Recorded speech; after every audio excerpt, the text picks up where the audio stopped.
Coucou tout le monde, aujourd'hui je voudrais vous présenter un haul, quelques achats de surtout des livres. Et d'abord, ça c'est pas pour moi, j'ai acheté ceci, enfin un petit livre de loisirs, un petit livre de jeux d'éveil, donc de révision comme ils disent, de 2 à 3 ans. C'est pour mon petit neveu qui a 2 ans et quelques mois. Donc j'entre en petite section, la maison de Mickey. En fait vous avez toutes les activités qui sont liées avec le Disney finalement.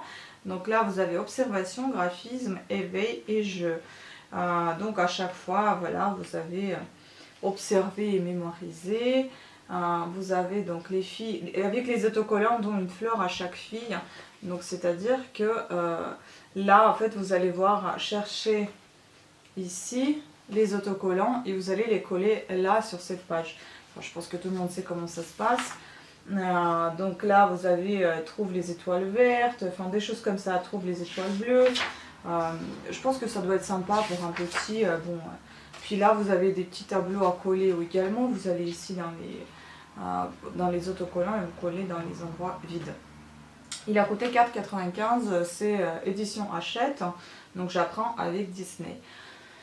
Je trouve que c'est plutôt pas mal, ça doit être sympa, intéressant à faire. Et il y en a 45 pages dedans, donc il y a de quoi occuper le petit.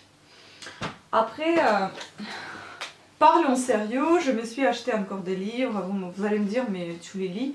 Oui, je les lis, j'essaie en tout cas. Là, je suis sur un livre, L'amour vintage de Wolf, de Wolf. Je l'ai publié sur Instagram, je pense que vous l'avez vu, je l'ai entamé quand j'étais dans le train en retour des vacances. Donc là, celui-ci que j'ai acheté, c'est un livre de Catherine Hughes. Je vais vous lire ce qui est marqué derrière. Donc il était une lettre. Je pense que c'est un bouquin passionnant qui a eu le prix de lecteur sélection 2017. Et ce qui est marqué, donc le roman qui a déjà ému plus de 350 000 lectrices. Donc c'est un livre de poche et vous avez eu une offre, enfin il y en a toujours cette offre, je crois, 2 livres poche achetés, une 3e est offerte. Enfin, parmi la sélection des livres offerts. J'ai pas acheté ça pour ça, j'ai sélectionné plusieurs livres et après j'ai vu cette offre et je me dis bah tiens, comme ça me permettra de voir un autre qui soit gratuit. Bon, les gratuits, il n'y avait que des thrillers, j'en ai su pris un livre et qui soit un peu aussi historique. Parce que les thrillers, je vous ai déjà dit, je m'arrête un petit peu avec ça parce que j'en ai un petit peu marre. Donc je préfère les livres un petit peu historiques, modernes, classiques, mais pas des romans d'amour, non.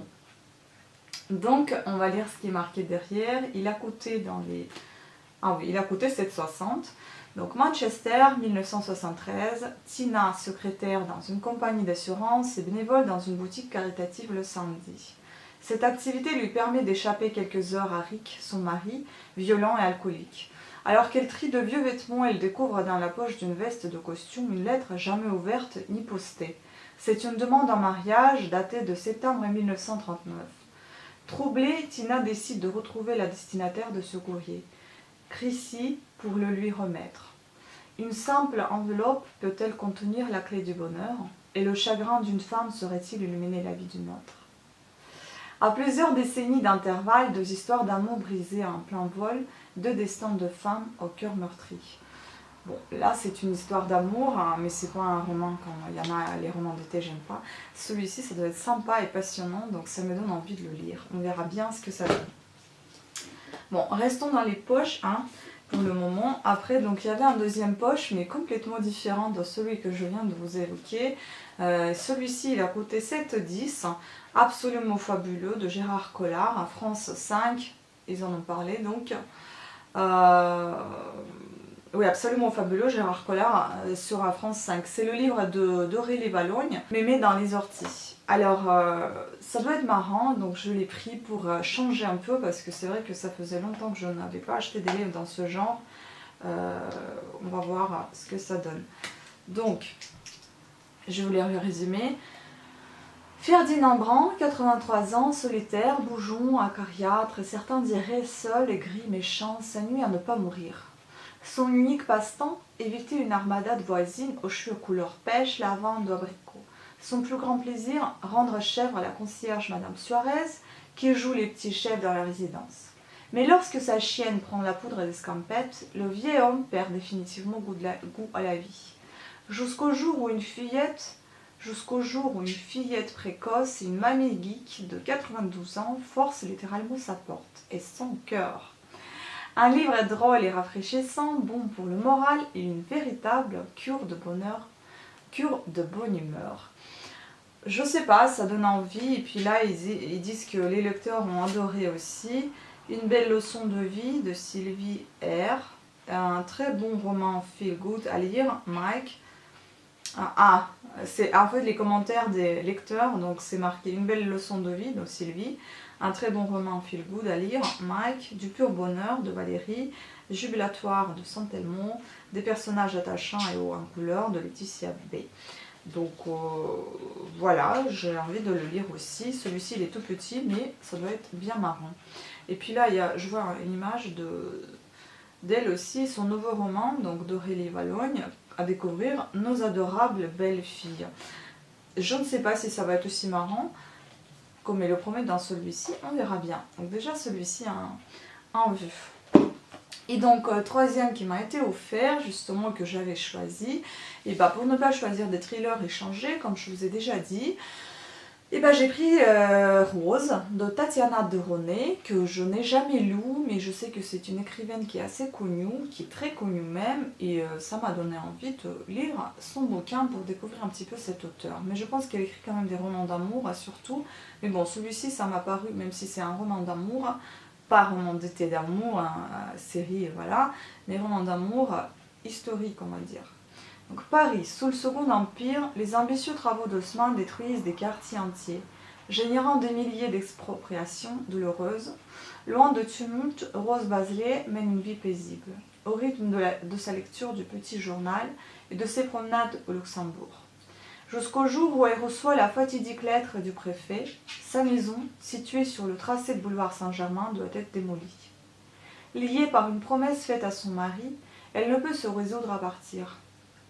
Contre le baron, contre l'empereur, Rose va se battre pour sauver la demeure familiale qui renferme un secret jalousement gardé.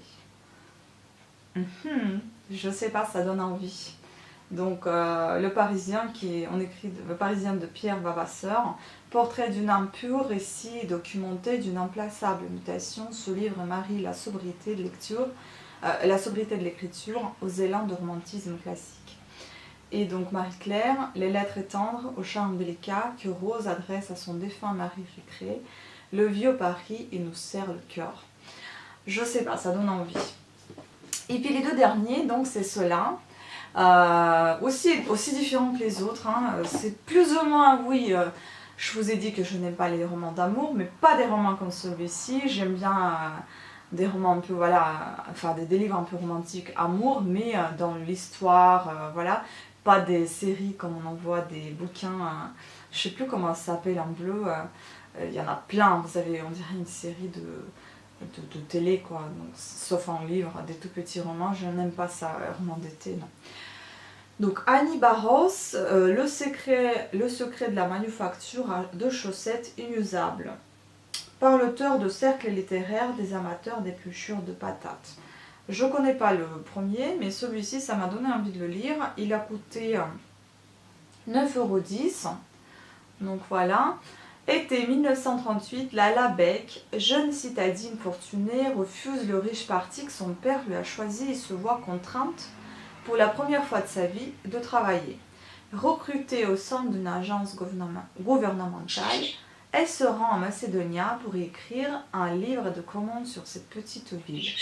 L'été s'annonce mortellement ennuyeux, mais elle tombe vite sous le charme des excentriques désargentés chez lesquels elle réside, les Romains. Autrefois propriétaire de la manufacture, cette famille a une histoire intimement liée à celle de la ville. De soupçons à révélation, Laila va changer à jamais l'existence des membres de cette communauté et mettre au jour vérités enfouies et blessures mal cicatrisées.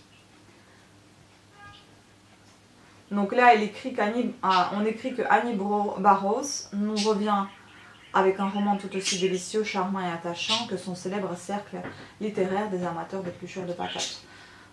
J'espère que ça va être intéressant. Bon, je suis désolée, on entend ma perruche, là j'ai un petit zoo, maintenant c'est Oscar qui est arrivé. Hein, Oscar, hé, dis bonjour, monte pas tes fesses. Oscar. Ouais, ça. Oscar! Oh bah, il veut pas venir. Hein. Bon, il viendra peut-être. Ah bah voilà. Il y a ma puce. Il est gentil. Voilà. Et puis donc le dernier, c'était juste pour vous montrer qu'il y a Oscar, quoi. Il est venu, il s'est montré, il est reparti. Et complètement quelque chose complètement différent. Peut-être que c'était, je crois sûrement même que c'était une histoire vraie. Mais est-ce que vous connaissez, moi je ne sais pas, j'en ai aucune idée donc, de cette histoire. Elizabeth Little, les réponses. Après un procès qui a passionné l'Amérique, la jeune Janie Jenkins est reconnue coupable de l'assassinat de sa mère, la très fortunée Marion Elsanger. 10 ans plus tard, à la suite d'une enquête, peut-être Elsanger. 10 ans plus tard, à la suite d'une enquête sur la manipulation de preuves, Jenkins sort de prison. Sa libération scandalise le pays convaincu de la culpabilité de la riche héritière.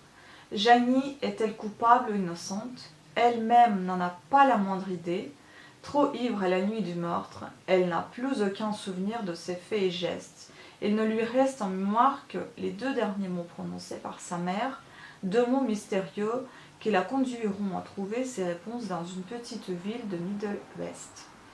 Donc Elizabeth Little signe un premier roman exceptionnel avec un suspense calibré, c'est Lobs qui écrit, addictif et corrosif, un roman impossible à lâcher, de Biba. Le récit de sa quête se révèle parfaitement maîtrisé, la donzelle lucide, caustique, drôlement cultivée et le suspense savamment distillé de l'Express. Donc traduit de l'anglais États-Unis par Julie Siboni. Donc ça c'est l'édition de 10-18 comme la précédente. Ce ne sont pas des poches, livres de poche, c'est autre édition. Mais ça me tente tout aussi bien que les 3 précédentes. Donc voilà, il reste plus qu'à lire et j'adore ça. Donc je vais m'y mettre. J'espère vous donner goût à la lecture, ceux qui n'en ont pas, ou bien soutenir ceux qui lisent déjà et puis partager avec vous. Et vous pouvez partager avec moi également via les commentaires, les bouquins que vous lisez, ce que vous aimez. Moi j'adore lire les commentaires, j'adore y répondre, donc n'hésitez pas, prenez votre plume et commencez. Tapez sur votre ordinateur. Voilà, sur ce, je vous remercie toutes et à tous de votre attention, je vous fais des gros bisous et je vous dis à très très bientôt. Ciao!